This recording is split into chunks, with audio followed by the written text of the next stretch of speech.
Okay, so the first 3D model we'll be looking at is Ren's Stormflower, brought to you by Soljun.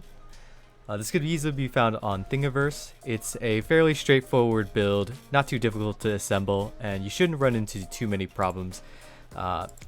Even if you just go into it blind, it shouldn't be all that hard to make yourself. If you happen to have a 30 by 30 centimeter 3D printing bed, then it will make printing the body of the handgun much easier, as you won't have to slice it. Otherwise, it's just not going to fit on your basic 220 by 220 millimeter bed size. Like, look at this thing. It's just not going to work. You could always throw it into Mesh Mixer and slice it apart, but you won't get as good of a result compared to printing it in one piece. Just like anything else in 3D printing, spray it whatever color you want, print it in whatever color you want, get it glued up, get it clamped up, get it fully assembled, and you got yourself a prop. I gotta admit, this is definitely a lot more fun than I expected. I'm pretty used to making difficult or challenging props, especially things that feature like glow in the dark or lights or some shit. But this one's pretty cool. Definitely fun to hold, pretend to shoot, slash around, and the magazine is detachable too. So not too bad.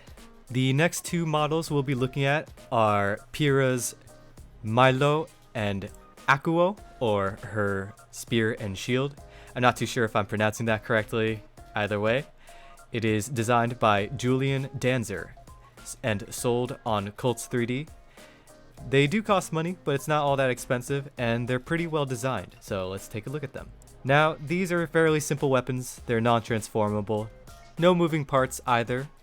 If you look carefully, you can probably see that the spearhead is not exactly one-to-one with what Pyrrha's spear looks like in the show.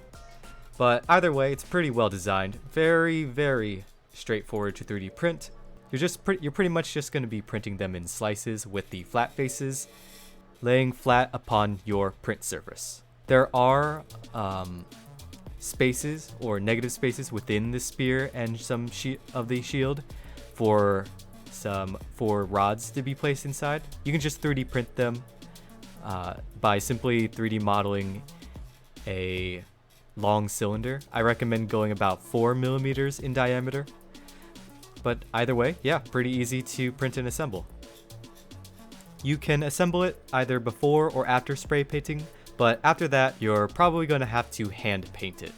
This is especially true if you want to maintain the detail on the side of the spearhead, but it's a task that's not too difficult, just a little time consuming. Now, after that's all said and done, you'll have yourself a pretty dope set of props. It was pretty easy to feed a set of Velcro straps to the back of the shield for easy wielding, and as long as you learn to color within the lines in elementary school, then the detailing on the side of the spear should look pretty decent. Either way, Pyrrha's spear and shield are pretty fun to hold. Definitely makes you feel like a Spartan as you hold it. Just stabbing and shielding and stabbing while shielding and all kinds of Spartan shit. Either way, that's it for now. I still got a lot of props in the works, so I'm just gonna go ahead and leave it at that. If you got any questions, go ahead and leave it down in the comment section. Yeah. See ya!